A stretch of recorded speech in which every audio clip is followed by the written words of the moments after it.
Bom rever os meus irmãos novamente. Nós vamos dar início a esse mês de fevereiro, meio complicado por causa do carnaval, mas não vai nos impedir da gente pensar numa série nova para esse mês de fevereiro. Nós vamos pensar num tema que ele tem tudo a ver com as nossas vidas e principalmente o tempo que a gente está vivendo. É algo que tem a ver com a nossa felicidade. É um negócio que tem a ver com a nossa felicidade. Tá? Eu creio que todo mundo está buscando ser feliz, não é verdade? Todo mundo está buscando esse negócio de felicidade. É o que nós vamos pensar nessa noite sobre isso. Antes de abrirmos o texto e nós lermos, eu queria convidar você mais uma vez a você fechar seus olhos para a gente poder buscar de Deus a orientação da parte dele nessa noite. Tá bom? Feche seus olhos. Pai, muito obrigado. Obrigado por tudo que aconteceu até o momento, que o Senhor esteja aqui no nosso meio, conduzindo as nossas vidas. A minha oração é que o Senhor esteja aqui. Porque se o Senhor estiver aqui, as coisas vão mudar. Se o Senhor estiver aqui, novas direções vão acontecer, milagres vão acontecer, algo novo vai brotar, novos direcionamentos, transformações vão acontecer, milagres da parte do Senhor, corações endurecidos vão ser transformados. A minha oração é essa, Deus, que nós possamos perceber de forma clara a presença do Senhor no nosso meio. Obrigado por esse momento. Quero colocar também cada família que está aqui, sob os teus cuidados, sobre a tua mão, dentro das suas lutas, pedindo a direção do alto, Deus, para a vida delas. É o que eu oro e agradeço em nome do Senhor Jesus. Amém. Eu creio, meus amigos, que o alvo da humanidade como um todo é, de fato, a busca pela felicidade. Eu quero pensar com você nesse mês de fevereiro sobre bem-aventurados, a receita de Jesus para a felicidade.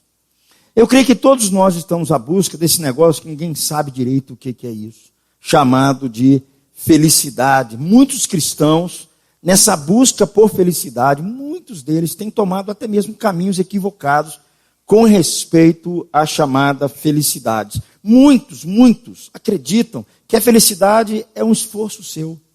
Basta você se empenhar melhor, basta você ter um mérito em relação à sua busca, seu esforço, em relação ao seu dinheiro, em relação ao seu sucesso. A ideia básica é: tire as dificuldades do seu caminho, tire as lutas do seu caminho, que tudo vai dar bem para você. Essa é a ideia que tem pegado muitos de nós, até mesmo cristãos. Eu quero dizer, meus irmãos, que o que eu tenho para falar para você hoje à noite sobre felicidade é diferente daquilo que o mundo está dizendo. O que eu vou falar para você hoje sobre esse negócio de felicidade vai na contramão da proposta que o mundo está nos trazendo. E aí eu já te adianto que talvez você não vai gostar muito do que eu vou falar para você nessa noite sobre esse negócio de felicidade. Mas eu acredito, de acordo com o que o Senhor Jesus ensinou, que a proposta dele é a proposta para o ser humano, para encontrar esse negócio chamado bem-aventurados, que é o mesmo significado da palavra feliz.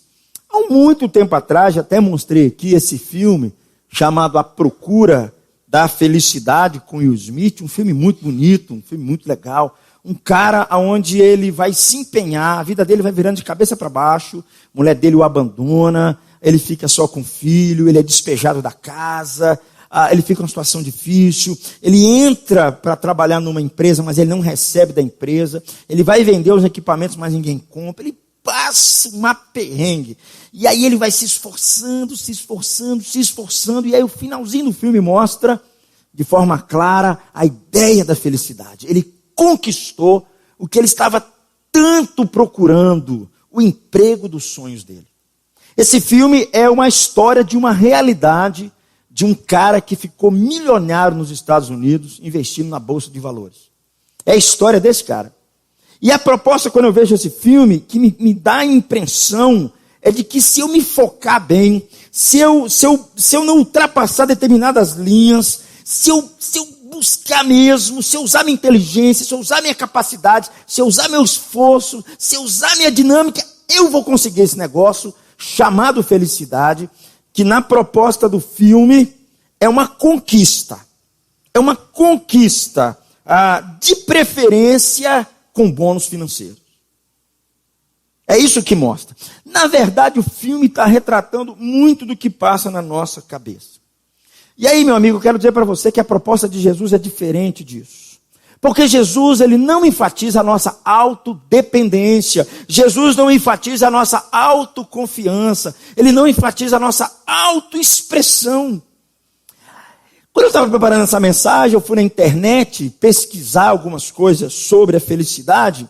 E aí tem um autor que muita gente aqui o ouve, ele não é cristão, é um professor em Unicamp chamado Leonardo Carnal. Escrevi, o que Leonardo Carnal, uma mente, um cara fantástico, fala sobre a felicidade. Aí eu tirei alguns, tentando prestar atenção no que ele falava na felicidade, e o resumo da conversa dele é o seguinte, usando uma filosofia lá do passado, você precisa conhecer você mesmo. Se você conhecer a você mesmo, se você conhecer os seus limites, se você, presta atenção nisso, se você acreditar em você, você consegue. Basta você acreditar em você mesmo. Você vai conseguir ser feliz. Conheça os seus limites, conheça realmente aquilo que você quer, busque o que você quer, se empenhe naquilo que você quer, aquilo que você deseja, aquilo que você almeja. Quais são os seus valores? O que é importante para você? O resumo do discurso dele é um resumo extremamente comum dos nossos dias, que o filme também retrata. Se esforce, conheça os seus limites. Eu quero dizer para você, meu irmão, nessa noite, que a verdadeira felicidade, quando a gente começa a olhar para o princípio do nosso Senhor Jesus Cristo, acontece quando nós nos afastamos das receitas de felicidades comumente apresentadas para nós pelo mundo afora. A proposta de Jesus é essa. A proposta de Jesus é apontar o ser humano para a vontade de Deus. A proposta de Jesus é empurrar o ser humano para a vontade de Deus. E esse que eu quero pensar com você, lendo 3 versículos de Mateus, no capítulo 5, que é o texto que nós vamos pensar nessa noite. Mateus capítulo 5, obrigado. Versículos 1 ao versículo 3, eu convido você a ler comigo esses 3 versículos. Vamos lá? Vendo Jesus as multidões, subiu a um monte e, como se assentasse, aproximaram-se os seus discípulos. E ele passou a ensiná-los, dizendo: bem-aventurados os humildes de espírito, porque deles é o reino dos céus. Eu quero pensar com você, baseado nesse texto, do versículo 3, que diz: bem-aventurados os humildes de espírito, porque dos tais é o reino dos céus. A linguagem de hoje da Bíblia, traduz a palavra feliz. Feliz os humildes de espírito. Algumas traduções colocam: bem-aventurados pobres de espírito, porque dos tais é o reino dos céus. Antes de eu entrar e pensar um pouquinho sobre esse texto, eu quero fazer algumas observações importantes sobre isso. Eu preciso tirar algumas nuvens aqui para a gente pensar sobre esse texto. A primeira delas é o seguinte: não tem como você ser humilde de espírito, você produzir isso. Não tem como. Humildade de espírito, você não nasce com isso. Ninguém nasce com esse negócio. Ninguém nasce dizendo assim: eu vim porque eu vim de uma família humilde, mais pobre, porque eu passei uma situação difícil, mais pobre, porque vocês não têm ideia da minha história, portanto, eu sou humilde de espírito. Ninguém nasce humilde de espírito, ninguém pode produzir a humildade de espírito, que eu vou pensar com você aqui agora, que é o caminho da felicidade e a proposta de Jesus. Segunda coisa, você não pode confundir humildade de espírito com personalidade. Tem pessoas que têm uma personalidade mais pacata, mais tranquila, mais serena. Outros são mais agitados, são mais elétricos. Outros parece que respondem à vida assim. Aí você pensa: nossa, aquele cara, agora eu entendi que é humildade de espírito. Tem nada a ver com isso. Humildade de espírito não tem a ver com essa classificação de personalidade. Outra coisa que eu preciso falar com você: Jesus aqui estava tratando com os seus discípulos. Ele conversa com os seus discípulos. Ele está dizendo para eles assim: é a marca do cristão. É a marca do cristão, está aqui, eu vou mostrar para vocês, nas bem-aventuranças. Os cristãos, você quer saber como é que um cristão é? É justamente aqui. E nós vamos aprender, baseado nesse texto, que é algo que também nós não conseguimos produzir com o nosso esforço. Ninguém consegue produzir humildade de espírito dizendo, a partir de hoje eu vou ser uma pessoa pobre de espírito, humilde de espírito. Não! O que Jesus vai dizer para nós aqui de forma clara, já adiantando para vocês, nós precisamos depender da graça dele. Para a gente entender o que é humildade de espírito, nós precisamos entender o favor de Deus, o cuidado de Deus para com as nossas vidas. É algo que ninguém produz, é algo que ninguém consegue fazer. E aqui, meus irmãos, nós estamos fazendo uma diferença clara que nos ajuda a entender qual que deve ser a característica de um cristão e aquele que não é cristão. É isso que Jesus está dizendo aqui para nós. Porque se você observar o resto das bem-aventuranças, ele vai dizer coisas assim, misericordioso, manso, aqueles que choram. Então Jesus aqui, na verdade, ele está dizendo, você não consegue se empenhar para ser uma pessoa assim. E é isso que Jesus vai nos ensinar, vai nos dar a receita para a felicidade. E é isso que ele está propondo aqui nesse texto. E presta atenção, queridos, você não vai achar isso no mundo. Você não vai achar isso no dinheiro, você não vai achar isso na sua casa, na sua família. Você não vai conseguir encontrar essas coisas no seu esforço e na sua realização, na sua conquista. Jesus está propondo um caminho contrário. O caminho, a receita de Jesus para a felicidade é o contrário. E o que nós vamos começar a ver aqui agora, a primeira coisa que Jesus fala, que essa felicidade, ela é de natureza espiritual. O texto diz aí, bem-aventurados os humildes de espírito, porque dos tais é o reino dos céus. Tanto humildade de espírito, como reino de Deus, tem a ver com realidades espirituais. Elas não são resultados dos nossos esforços, como eu falei com vocês. Elas são demonstradas no nosso dia a dia, mas elas não são mostradas no nosso dia a dia, pensando que isso é algo material. Não é isso que Jesus está dizendo. Ele está dizendo que a característica dessa felicidade, ela começa com a natureza espiritual. E vai na contramão, justamente, do que o mundo propõe. O que é que o mundo propõe? Se você se encher de bens, de coisas materiais, se você buscar essas coisas, se empenhar nessas coisas, você vai ser feliz. Não estou falando que você não possa ter coisas boas, não estou falando que você não possa ser rico, não, nada disso. Estou querendo dizer para você que não são essas coisas, da perspectiva de Jesus, que vai nos fazer felizes. Ela não tem a ver com a questão material, ela tem a ver com a realidade espiritual. Jesus está deixando isso claro aqui, de forma clara, e dizendo para nós assim, que esses são pobres, não materialmente, não financeiramente. Não é isso que Jesus está dizendo aqui.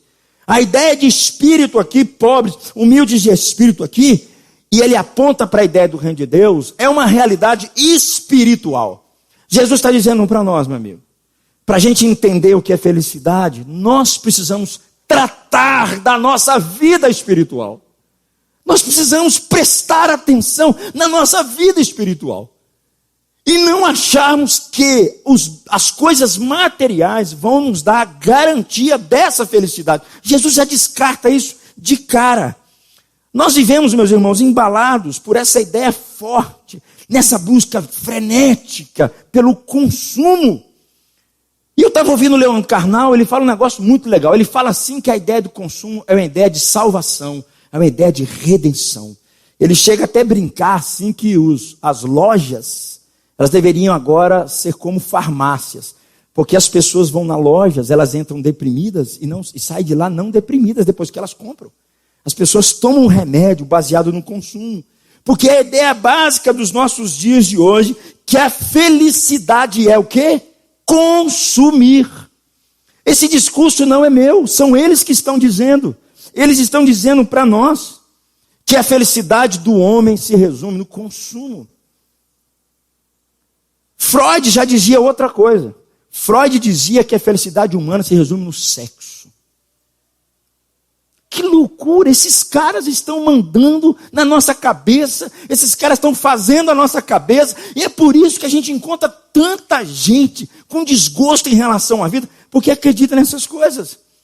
Nós chegamos ao cúmulo, meus irmãos, de transformar as nossas lojas em farmácias. Pessoas entram lá deprimidas e quando elas compram, elas saem como se fosse com outro ar. Porque essa que é a proposta.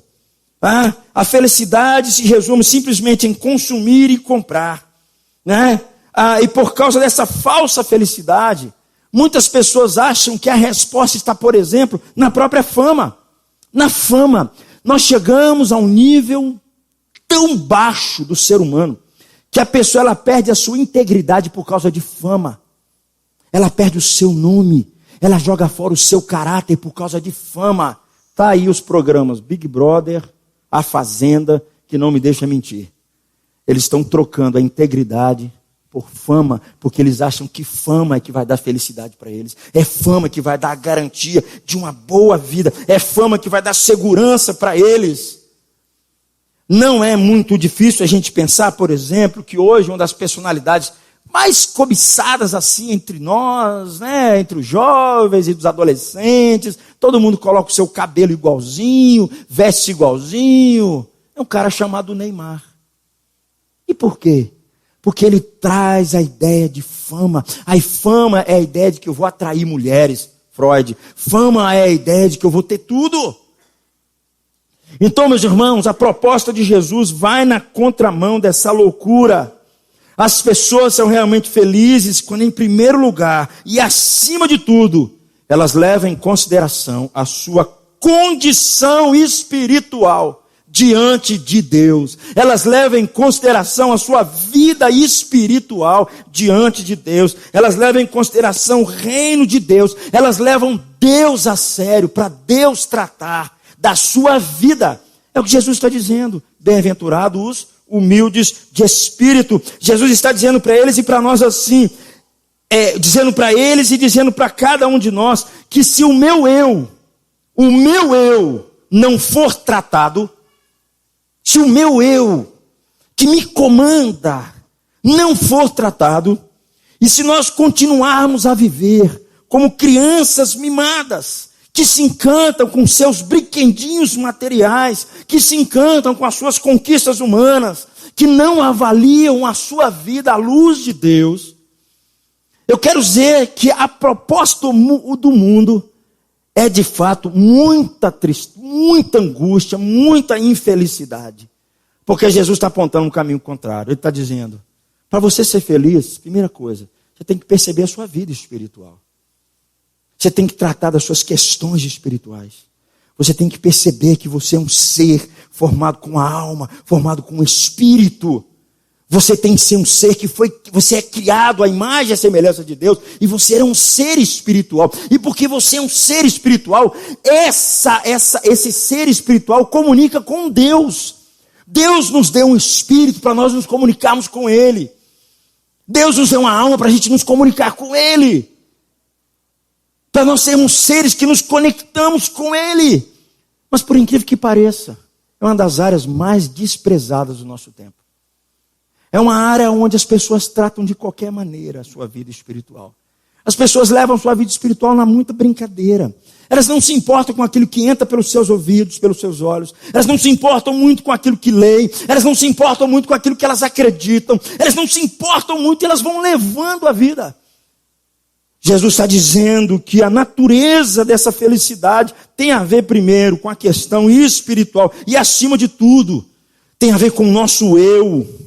Acima de tudo, que trata os nossos relacionamentos com aquele que nos colocou aqui, que é Deus, que é a única saída para a nossa vida, porque Deus nos fez para nós estarmos em comunhão com Ele. O ser humano fora da comunhão com Deus é um cara que vive uma vida na berlinda, na perrengue, vive uma situação muito complicada. E é isso que Jesus está dizendo aqui para nós. Se nós não pararmos para pensar, meus irmãos, que nós queremos adquirir tudo, correr atrás das coisas como um louco, ganhar tudo, vai nos consumir por inteiro. E se nós acharmos que no final, a quantidade de bens que nós possuímos vai nos dar a garantia da felicidade, Jesus está dizendo, o caminho não é esse. Eu não estou falando que você não tem que trabalhar para melhorar a sua situação financeira. Eu não estou falando que você não tem que trabalhar para melhorar a sua casa, trocar de casa. Não é isso que eu estou falando. O que eu estou falando é que se você permitir que essas coisas materiais tomem o seu coração, se você permitir que essas coisas que nós vemos, elas sejam mais importantes do que o seu trato da sua vida com Deus, do trato da sua alma, do seu ser interior, você vai entrar numa furada. É isso que a Bíblia diz aqui para nós. Porque não dá para ser feliz dessa forma. Foi assim que Deus nos fez. Segunda coisa que esse texto vai nos ensinar, que essa felicidade ela só pode ser experimentada por aqueles que são humildes de espírito. Bem-aventurados os humildes de espírito, porque dos tais é o reino dos céus. Essa bem-aventurança, essa felicidade, essa receita que Jesus está dando para a felicidade, ela só é possível experimentar por aqueles que são pobres de espírito ou humildes de espírito. Eu quero trabalhar com a palavra pobres de espírito, porque talvez a palavra pobre, ela traduz melhor algo para nós. A ideia de pobre aqui é a ideia de alguém destituído, é como se fosse um mendigo. Alguém que implora por pão, pela vida, alguém como um pedinte, alguém totalmente destituído de recursos, destituído de condições. É a melhor imagem que eu tenho. Para a gente entender isso aqui, é a ideia de um mendigo. Como eu já disse antes, né?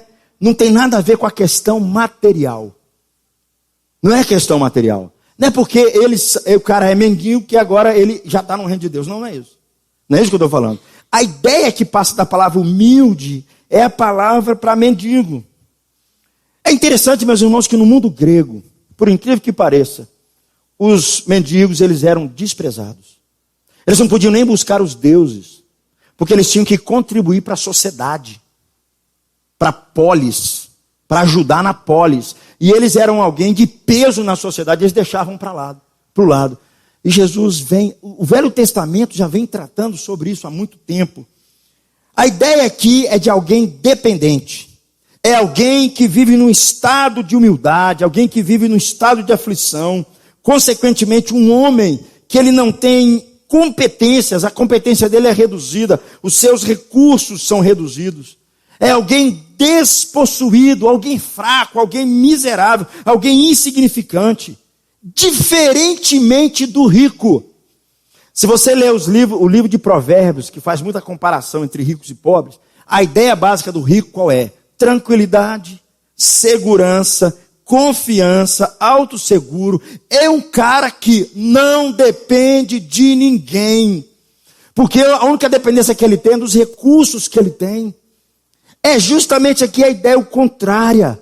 É a ideia daquele que não depende do dinheiro, da formação, da empresa que trabalha, nem da educação, se nós somos humildes. É isso que ele está dizendo aqui para nós. O apóstolo Paulo já abordava essa ideia, dizendo que essas coisas poderiam nos possuir. Jesus está dizendo aqui para nós que a ideia de pobre do espírito é alguém que não depende da sua moralidade, não depende da sua conduta, não depende por ser uma pessoa simpática, é alguém sem recursos, é alguém sem condições alguma. É nisso que consiste a humildade de espírito. Nós precisamos gozar da completa libertação de todas essas coisas para a gente entender melhor o que é ser pobre de espírito. A ideia do pobre é uma pergunta simples. A quem ele vai recorrer? De quem ele depende? De quem ele vai pedir ajuda? Ele só tem uma pessoa. Deus. Ele não tem mais ninguém. É isso que Jesus está dizendo. Bem-aventurados os pobres de espírito. Porque a ideia é que eles dependem só de Deus. Eles não têm outro recurso a buscar. Eles não dependem da sua capacidade intelectual, do seu recurso financeiro, da sua política, do seu jeito, da sua beleza. A ideia do pobre, em vários textos do Velho Testamento, perpassa isso. Era alguém que ele só tinha única pessoa que ele podia gritar. Era Deus. E é isso que Jesus está dizendo aqui. São esses que Jesus está dizendo que são felizes. São aquelas pessoas que têm uma dependência direta, urgente, necessária de Deus. Ele sabe que só Deus é quem cuida dele. Ele sabe que só Deus é quem põe o pão na casa dele. Ele sabe que é só Deus que pode ampará-lo. Ele sabe que só Deus que pode libertá-lo. Jesus está dizendo aqui justamente isso com respeito aos humildes de espírito. Eles não têm recursos, eles não têm segurança, eles só dependem de um ser, que é Deus. Se eles estão vivos, é porque Deus é quem está sustentando. E é isso que Jesus está dizendo aqui, e nos chamando a atenção para a questão da nossa felicidade. A nossa felicidade, ela tem que ser, sim, baseada tão somente nos recursos que nós temos que receber do nosso Deus. A ideia de pobre aqui, meus irmãos, é a ideia de que é sentir que nada somos, nada temos, que nós olhamos para Deus e dizemos: Deus, eu tenho isso, olha para mim. Eu não tenho nada, eu não tenho recurso nenhum, eu não tenho força alguma, eu não tenho capacidade alguma, eu dependo inteiramente e totalmente da sua misericórdia, eu dependo da sua graça, eu dependo do seu amor. É muito parecido com a oração do publicano e o fariseu, né? O publicano ora assim: ó Deus, tem misericórdia de mim, Deus, tem misericórdia da minha vida. É essa oração que nós precisamos fazer, que nos empurra para uma vida de felicidade. É algo contrário de tudo aquilo que nós entendemos nos nossos dias, que não tem a ver com a minha capacidade intelectual, com a minha capacidade moral, mas tem a ver com a minha capacidade de depender unicamente de Deus. É disso que Jesus está falando aqui. São esses que são felizes, que reconhecem a sua total dependência para a sua salvação, para a sua segurança, para a sua alegria, para o seu sustento, para o seu dia a dia, para o seu futuro, para as suas questões, para a sua família, para o seu sustento, para a sua vida espiritual, de Deus. Esses são pobres de espírito, Jesus está dizendo. É isso que ele está chamando a nossa atenção aqui. Alguém que quando ele acorda de manhã, ele clama por Deus. Deus, tem misericórdia de mim, Deus. São essas pessoas que o texto está dizendo que são felizes, porque colocam Deus na sua prioridade máxima, urgente, necessária. Meus irmãos, eu confesso um negócio para vocês. Nós somos muito soberbos. Nós somos muito soberbos. Quando nós ganhamos um dinheirinho ali, qualquer, nós achamos que nós somos os caras. Quando nós recebemos um elogio aqui, acolá, nós achamos que somos os caras. Quando nós conquistamos A ou B, nós achamos que somos os caras. Quando parece que está tudo bem, tudo funciona conforme os meus planos, nós achamos que somos os caras. Quando nós trazemos uma orientação, dizemos: eu sou tão sábio, tão esperto, nós achamos que somos os caras. E é aí que se abrem as portas para acabar com a nossa vida. A ideia de pobre de espírito é alguém que tem uma dependência tão grande de Deus. É alguém que já reconheceu a sua falência espiritual. Falência espiritual. É alguém destituído espiritualmente.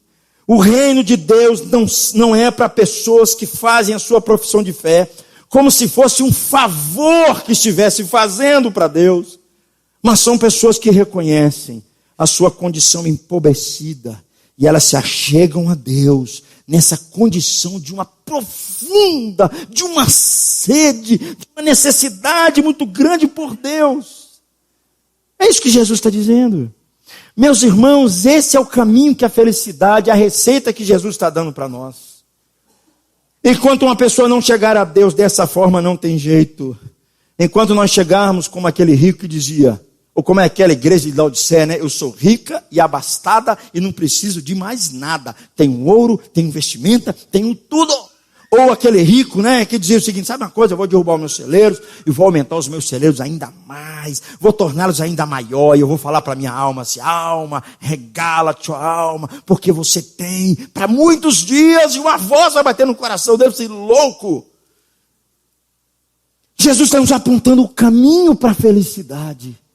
É um caminho de alguém que reconhece a sua falência espiritual.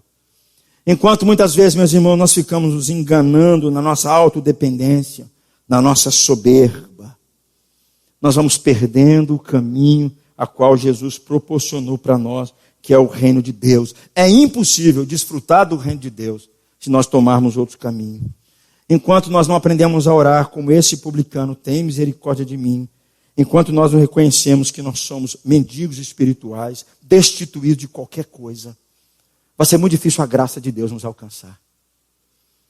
Porque o texto nos diz, a Bíblia nos diz assim, que Deus dá graça aos humildes, mas os soberbos, ele resiste aos soberbos. É como o profeta Isaías, no capítulo 6, versículo 5, eu queria que você pudesse ler comigo esse versículo, por favor. Então, disse eu,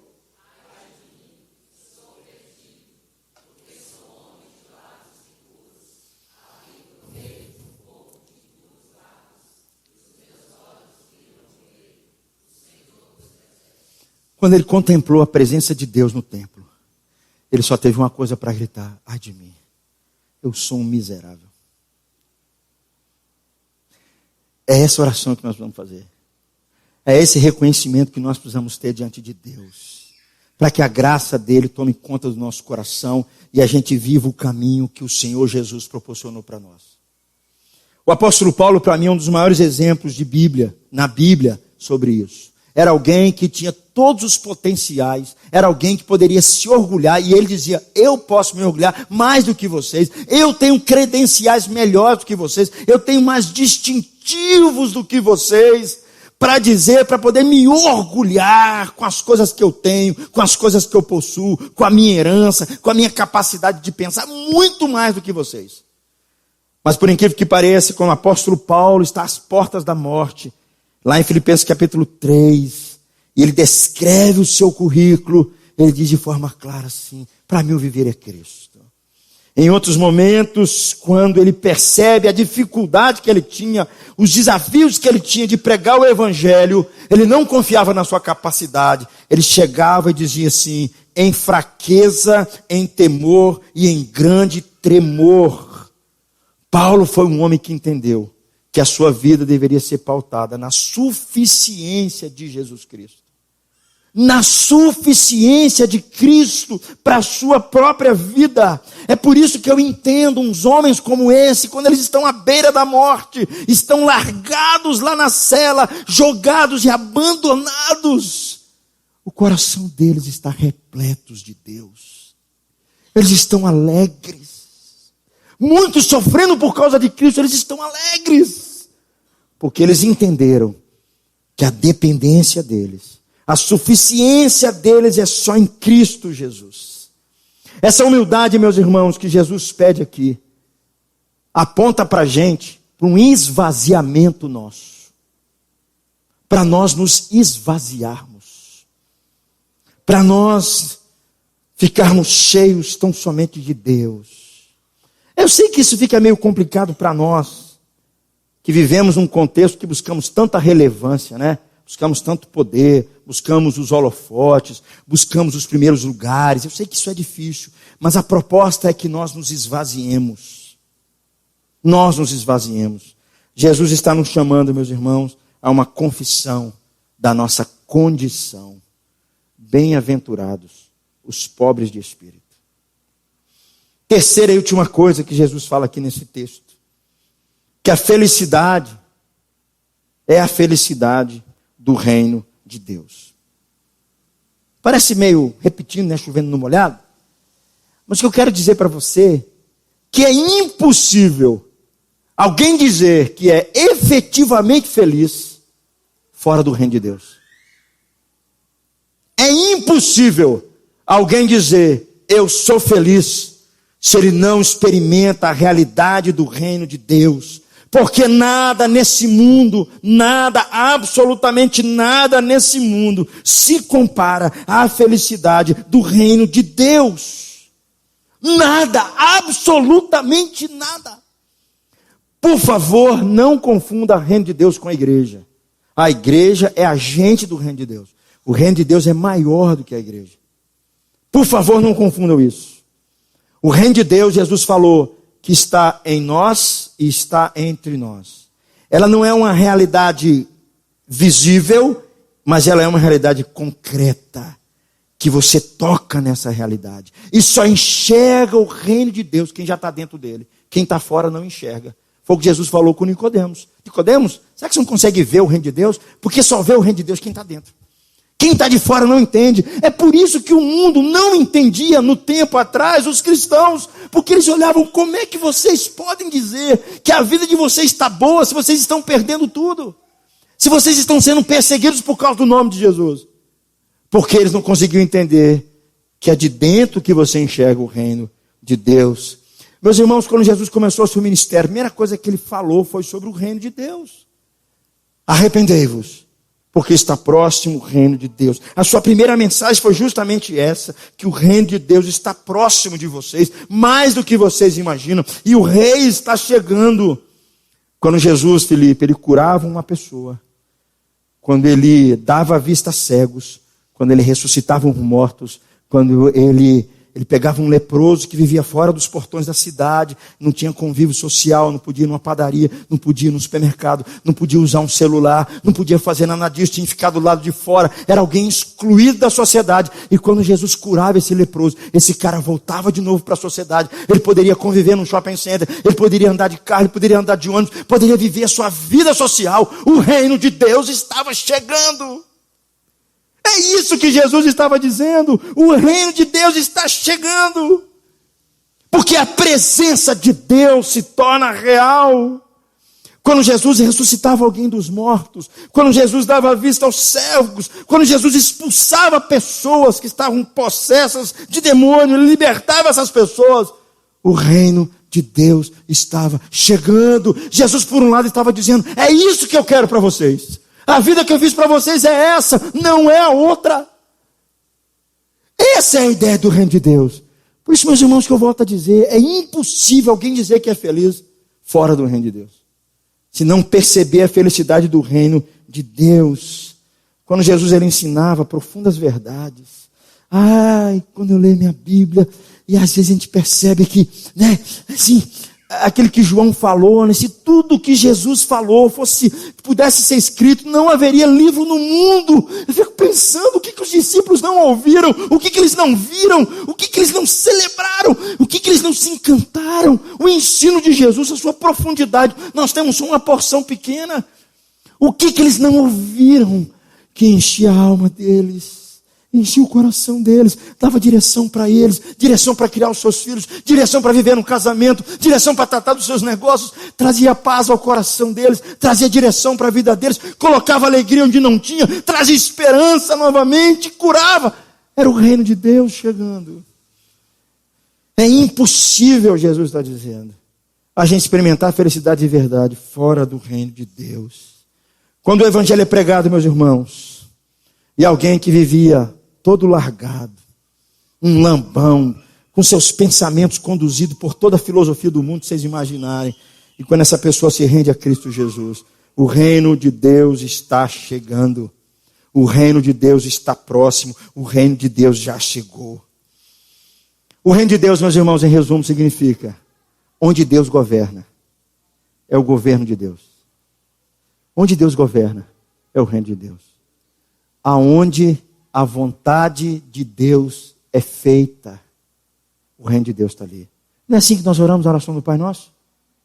Faça-se a tua vontade, assim na terra como nos céus. No céu já é feita, falta ser feita aqui na terra. Porque no dia que a tua vontade for feita na terra, o reino de Deus está presente. O reino de Deus é o governo de Deus sobre a minha vida, sobre a sua vida, sobre o cosmos inteiro, sobre essa cidade inteira. É o reino de Deus, onde a vontade de Deus é feita, onde as pessoas se sujeitam à vontade de Deus. Meus irmãos, vocês estão entendendo qual é o caminho da felicidade? Jesus está dizendo. Isso não é para qualquer um, Valéria. É para aqueles que são humildes de espírito. Os que são humildes de espírito, eles conseguem perceber essa verdade e essa realidade no seu cotidiano, na sua vida. Eles conseguem entender isso e vivenciar isso. Eles percebem que quando Deus está tomando o coração deles, Deus está começando a colocar as coisas em ordem. Um dia desse eu conversei com uma pessoa, e eu conheço um pouco a história dessa pessoa. A história já de 12 anos morando em Itabira. É uma história mais de baixos do que de alto. É uma história mais de erros do que de acerto. Alguém que já prejudicou muita gente, alguém que já as suas decisões complicou tudo, bagunçou a história, a vida da pessoa virou uma bagunça, e aí os filhos vieram no meio, veio o marido também, virou uma lambança. Mas um dia desse, conversando com essa pessoa, ela falou assim: Renato, eu estou começando a perceber algumas coisas. Eu não sou mais aquela pessoa antiga. Eu não quero mais aquilo. Ela falou assim: eu posso até confessar o meu pecado para você? Eu falei: sim, pode, filha. Qualquer coisa eu até te absolvo, não é verdade? Ela abriu o coração. Fala assim: Renato, eu estava aprontando todas. Eu estava traindo o meu marido. Mas a graça de Deus está alcançando essa pessoa. Ai, meus olhos encheu de lágrimas. Porque não tem coisa mais deliciosa do que ver o reino de Deus chegando no coração de uma pessoa. Vendo pessoas com a vida toda desgraçada sendo transformadas pelo Evangelho. Não existe nada. É por isso que a Bíblia fala que é uma festa nos céus. É por isso que Jesus fala que quando o Filho volta, dá uma festa, porque é uma alegria muito grande. Quando o reino de Deus está presente. É Deus governando as nossas vidas, governando a nossa vontade, quebrando o nosso coração egoísta, o nosso coração duro, o nosso coração invejoso, o nosso coração cheio de coisas, o nosso coração que vive cedendo pelo sexo. É o reino de Deus chegando. Felizes são esses quando o reino de Deus está presente. Nós somos compassivos, nós somos amigos, nós perdoamos, nós servimos, nós amamos, nós andamos uma milha a mais, porque o reino de Deus está presente. Foi assim que sempre aconteceu com homens e mulheres na história. E desses que é o reino de Deus. Esses é que são felizes. Esses é que beberam da receita de Jesus. Eu quero finalizar, meus irmãos, dizendo para você. Sabe o que Jesus está dizendo aqui na verdade? Que ele começa com essa primeira bem-aventurança. Sabe o que ele está falando? Ele está falando do caráter. Do caráter cristão. Ele está dizendo para a gente assim, Marquinhos, que o caráter cristão é diferente daqueles que não são cristãos. É diferente daqueles que buscam a sua felicidade no mundo. É diferente daqueles que buscam a sua felicidade nas riquezas e no poder, no status. São diferentes, não é porque ele sabe da Bíblia.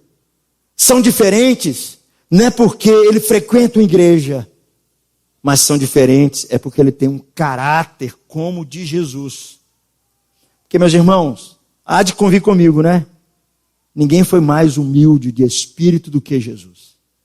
Jesus abriu mão do seu poder, se tornou homem, se encarnou, sofreu, andou no nosso meio. E quando ele esteve aqui, por incrível que pareça, como um homem, a sua dependência era exclusivamente do seu Pai.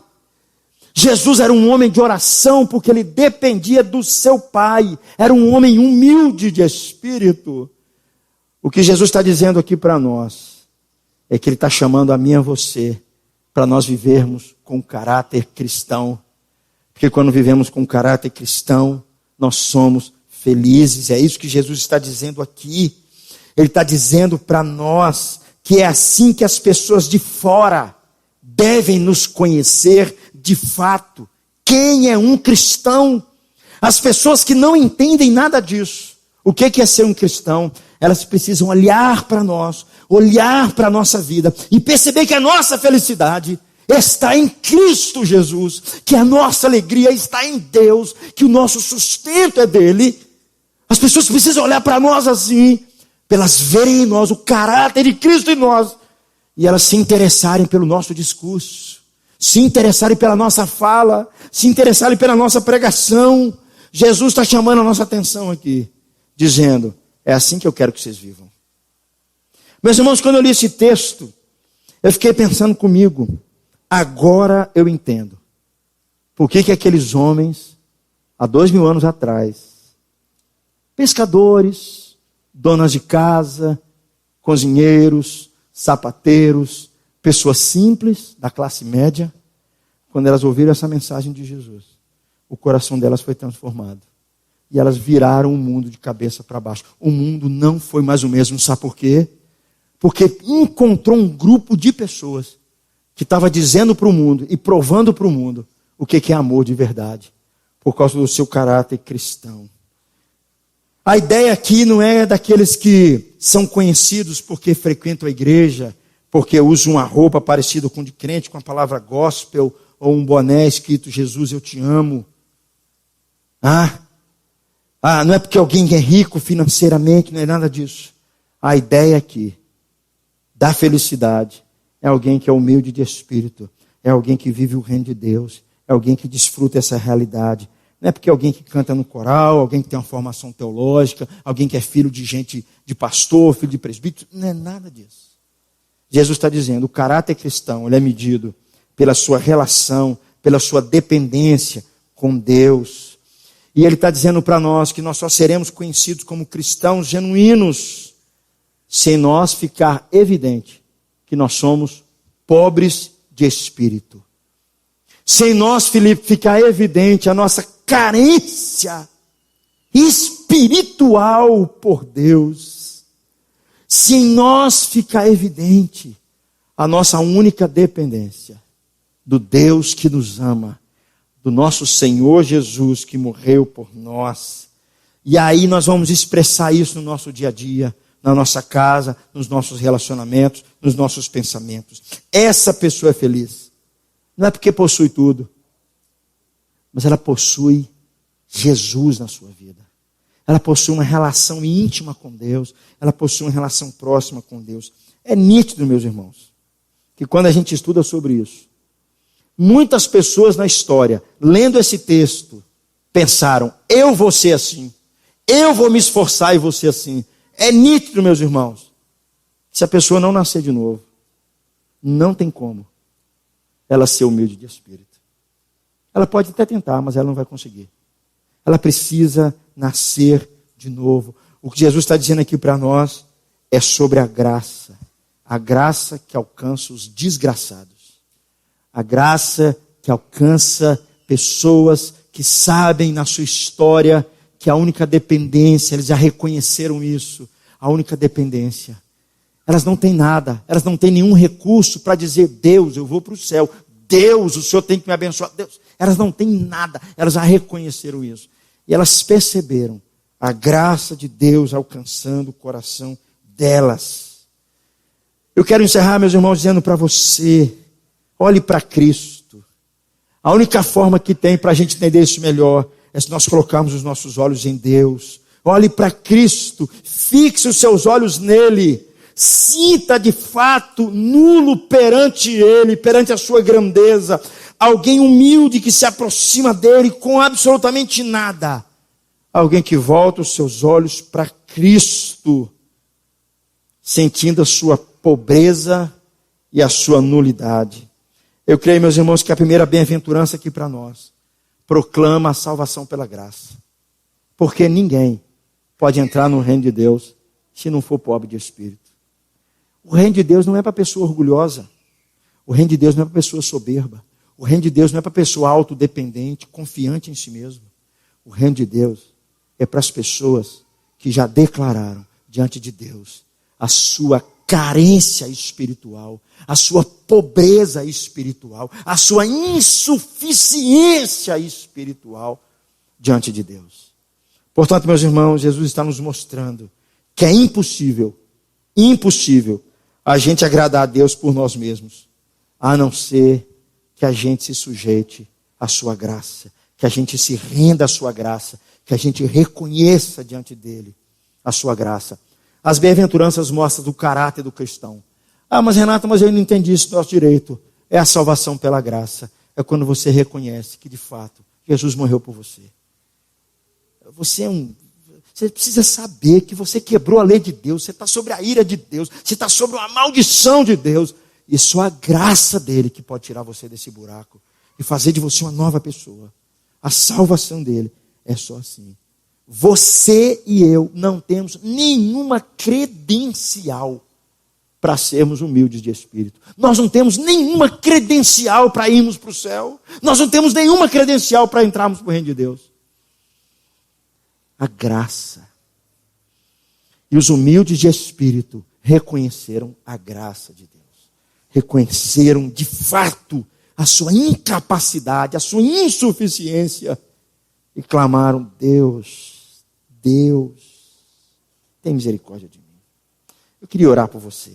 Queria que você fechasse seus olhos, abaixasse a sua cabeça.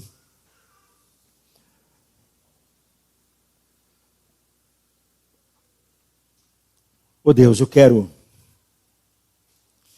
mais uma vez, ó Pai. Pai, eu confesso ao Senhor que quando li esse texto, por várias vezes, e parei nesse texto, eu fiquei pensando na minha própria vida. Fiquei pensando, ó Deus, como arrogante eu sou,